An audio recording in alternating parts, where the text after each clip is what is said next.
साथियों नमस्कार। उत्तराखंड के हल्द्वानी में कल जो हुआ और जो अभी भी हो रहा है, चल रहा है, क्या वो सही है? अभी कुछ दिनों पहले हम लोगों ने, कुछ महीनों के 6-7 महीने हो गए लगभग, हम लोगों ने मणिपुर को जलते हुए देखा अपने भारत देश में। अब हम लोग कहीं ना कहीं उत्तराखंड को जलते हुए देखेंगे। फिर किसी और स्टेट का नंबर आएगा। क्यों? क्योंकि चुनाव आने वाले हैं। जब चुनाव आते हैं तब ऐसे दंगे, ऐसी सांप्रदायिकता जरूर फैलती है। फिर हमारे चंद जो अंधभक्त हैं वो कहेंगे कि सांप्रदायिकता तो 75 सालों से चली आ रही है, पहले के दंगे नहीं होते थे। तो जहां तक मेरा ख्याल है कि जितने दंगे भारतीय जनता पार्टी के काल में, शासन काल में हुए हैं और होते हैं, उतने दंगे किसी भी पार्टी के शासन काल में और काल में नहीं होते हैं। रिकॉर्ड उठा के देख सकते हैं आप लोग। हाँ, वो बात अलग की है कि भारतीय जनता पार्टी छोटे मोटे दंगों को अपने रिकॉर्ड में नहीं लिखती होगी, और कांग्रेस के काल के 4 लोगों की लड़ाई को भी दंगे में लिखती होगी। हल्द्वानी में जो हुआ, अवैध मस्जिद, नगर निगम की नजूल की जमीन पर मस्जिद बनी थी, उसको तोड़ा गया। उसके तोड़ने में विरोध प्रदर्शन हुआ। विरोध प्रदर्शन में पुलिस उग्र हो गई, अधिकारी उग्र हो गए और उन्होंने उग्र होकर लाठियां चलाई।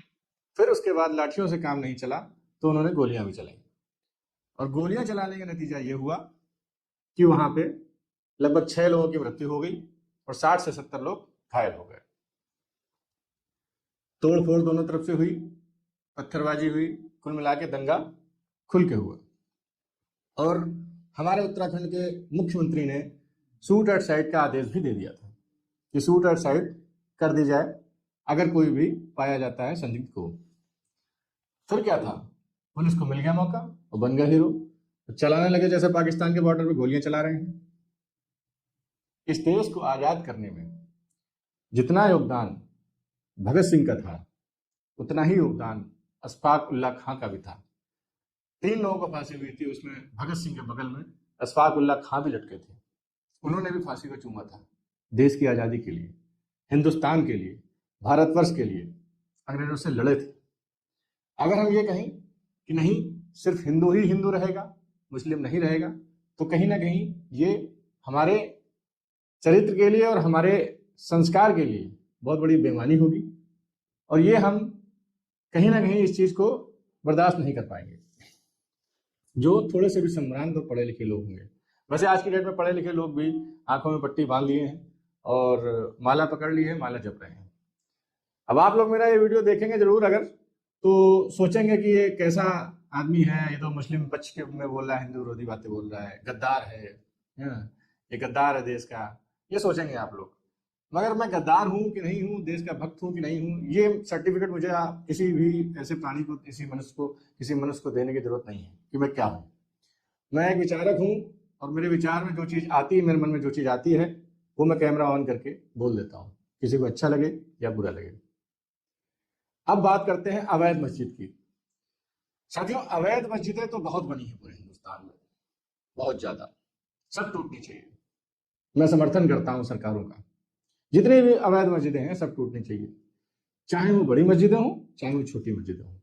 मगर सवाल यहाँ पे पूरा नहीं होता है। सवाल यहाँ पे पूरा होता है कि दूसरा पॉइंट भी है इस सवाल का कि क्या मस्जिदें ही सिर्फ अवैध होती हैं, मंदिर अवैध नहीं होते? क्या हम हिंदू लोग मंदिरों को अवैध नहीं बनाते हैं? क्या हम हिंदू लोग किसी भी सड़क में, किसी भी चौराहे में कब्जा करने के लिए शिवलिंग और हनुमान जी की मूर्ति नहीं रखते हैं? जवाब दीजिए आप लोग, अपने मन से पूछिए। हम 4 लोग संगठन बनाते हैं और सोचते हैं यहाँ पे मंदिर बना दिया जाए, भक्ति होगी और सब सही होगा, पॉजिटिविटी होगी। तो उसी प्रकार जैसे हिंदू सोचता है कि यहाँ हम मंदिर बना दें, खाली जगह है, पार्क में मंदिर बना दें और पूजा पाठ करें, सभी लोग सुखी रहें, दर्शन होंगे, वैसे ही मुस्लिम माहौल क्षेत्र में मुस्लिम भी यही सोचता है कि हम लोग मस्जिद बना दें, अजान होगी, हम लोग नमाज पढ़ेंगे, हम लोगों को भी शांति मिलेगी। तो ये जो धारणा है, हिंदू की हो या मुस्लिम की हो, दोनों की समान है। कुछ ऐसा नहीं है कि मुस्लिम ने हिंदू के मोहल्ले में मस्जिद बना दी या हिंदू ने मुस्लिम के मोहल्ले में मंदिर बना दिया, तब विवाद का कारण बनता है।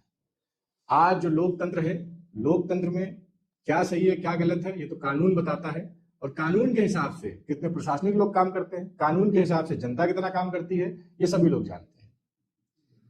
4 लोगों का ग्रुप बना के कहीं भी कोई भी इमारत खड़ी कर देना ये ठीक नहीं है।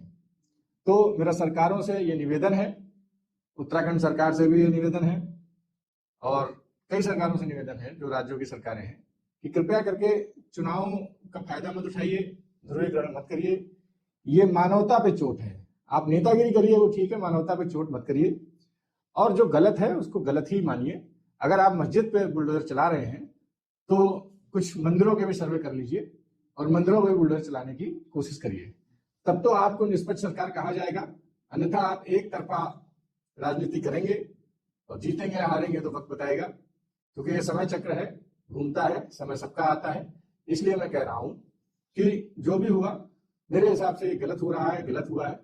ये कहीं ना कहीं प्रशासनिक बहुत बड़ी चूक है, और मुख्यमंत्री जी अगर ऐसे दंगे करवा के अपना नाम और काम दिखाना चाहते हैं तो ये कहीं ना कहीं उनकी बहुत बड़ी अनस्किलनेस है कि वो इतने स्किल नहीं है कि वो बिना दंगा कराए भी किसी चीज को कंट्रोल कर सकते थे। हमारे यहाँ योगी जी हैं, कंट्रोल करते हैं, वो दंगे नहीं करवाते हैं। तो जैसे भी करते हैं बिना लाठी चलाए, बिना गोली चलाए उनके काम हो जाते हैं। तो कुछ योगी जी से सीखने की जरूरत है लोगों को। फिलहाल के लिए इतना ही। बहुत बहुत धन्यवाद।